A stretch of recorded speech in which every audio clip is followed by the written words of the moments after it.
बदलते समय के साथ खेती का स्वरूप भी बदल रहा है। अब किसान केवल उत्पादन ही नहीं बल्कि स्वस्थ मिट्टी और सुरक्षित भविष्य की ओर बढ़ रहे हैं। बिहार के किशनगंज जिले में भी एक नई सोच जन्म ले रही है, जैविक खेती और प्राकृतिक खेती के रूप में। नेचुरल फार्मिंग की स्कीम किशनगंज जिले में शुरू हो चुकी है।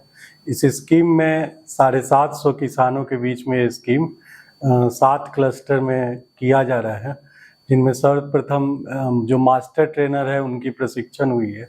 उन प्रशिक्षण के उपरांत 12 सखी का चयन हुआ है। वो सखी एक तरह से कम्युनिटी रिसोर्स पर्सन के तौर पे काम करेंगी। उनका भी प्रशिक्षण 8 से 12 सितंबर के बीच में होना है। वो कृषि विज्ञान केंद्र के कैंपस में होगी उनकी प्रशिक्षण। और प्रशिक्षण के उपरांत ये सभी लोग जो 750 किसान हैं उनको ये लोग प्रशिक्षित करेंगे। और जो 7 क्लस्टर है उसमें हमारा 4 प्रखंड स्तर पे रिसोर्स सेंटर बन रहा है, BRC बन रहा है। और उस रिसोर्स सेंटर में लगभग 1 लाख के बजट से वो रिसोर्स सेंटर का सारा चीज़ शेड वगैरह क्रिएट होगा। और वहाँ पे प्राकृतिक तौर पे नेचुरल तौर पे जितनी भी खेती के सिद्धांत है उनका वहाँ पर कुछ ना कुछ शोध होगा। और उस शोध के उपरांत उसको किसानों के खेत में डाला जाएगा। जैसे कि आप जानते होंगे नीमास्त्र, ब्रह्मास्त्र या आपका जीवामृत, इस तरह से अमृत जल, बहुत सारे चीज़ हैं जो उन्हीं के कैंपस में जो किसान खेती कर रहे हैं वो अपने मवेशी के द्वारा, चाहे जो भी खेत के आसपास के कोई सड़न वाले जो जल्दी से सड़ जाते हैं पौधे, उन सब को एक जगह समुचित ढंग से उसका निर्माण कराएंगे और उसका उपयोग करके इस खेती को कार्यशील करेंगे। इसमें वो लोग पेस्टिसाइड भी बनाएंगे, जो बायो पेस्टिसाइड रहती है, बायो उर्वरक रहती है, वो सब का निर्माण वो लोग स्वतः करेंगे। तो एक बृहद पैमाने पर इसकी शुरुआत समूचे बिहार में हुई है। और हमारे यहाँ भी जो मास्टर ट्रेनर ट्रेनिंग करके आए उसी आधार पे वो अपने जो मतलब हमारे कम्युनिटी रिसोर्स पर्सन उनको भी वो लोग प्रशिक्षित करेंगे। जैविक खेती यानी बिना रासायनिक खाद और कीटनाशकों की खेती। प्राकृतिक खेती यानी प्रकृति के साथ तालमेल बनाकर खेती करना। इन तरीकों से न केवल फसल की गुणवत्ता बेहतर होती है बल्कि मिट्टी की उर्वरता भी लंबे समय तक बनी रहती है।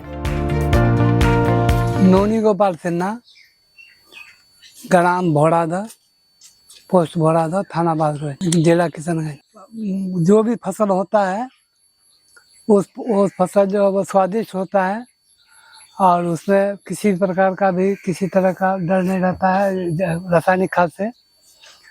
और फसल भी अच्छा होता है, उसका टेस्ट खाने का वो भी अच्छा होता है, उसका रंग रूप सब अलग होता है, उर्वरक से ज़्यादा होता है और खेत की खराबी नहीं होती है।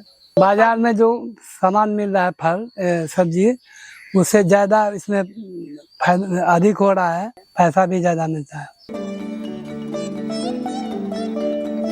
आज जरूरत है इस बदलाव को अपनाने की, ताकि खेती केवल आज का नहीं बल्कि आने वाली पीढ़ियों का भविष्य भी सुरक्षित कर सके। ये अभी एक नया सिस्टम है, ये गुजरात मॉडल इसको कह सकते हैं, डाइजेस्टर बैग बोलते हैं इसको। इसमें ये 1500 लीटर की कैपेसिटी का बैग है, 1200 लीटर पानी है, 80 किलो गोबर है, 40 लीटर गोमूत्र, 40 लीटर छाछ, 40 लीटर माड़ और 40 किलो गुड़। और फर्स्ट टाइम जब हम इसको इस्तेमाल करते हैं 2 लीटर कल्चर आता है। प्लस इसमें हम लगभग 15 से 20 किलो हरी सब्जियां कोई भी बाज़ार में जो मिलती हैं, सहजन के पत्ते, वो सब डाल करके इसमें हम लोग डाल देते हैं और 35 दिन के लिए छोड़ देते हैं। 35 दिन के बाद जो इससे मटेरियल निकलता है वो हम डायरेक्ट ड्रिप के माध्यम से अपने खेत में दे देते हैं, उसको छानने की ज़रूरत नहीं पड़ती है। जिला कृषि कार्यालय किशनगंज की यह पहल एक नई दिशा है।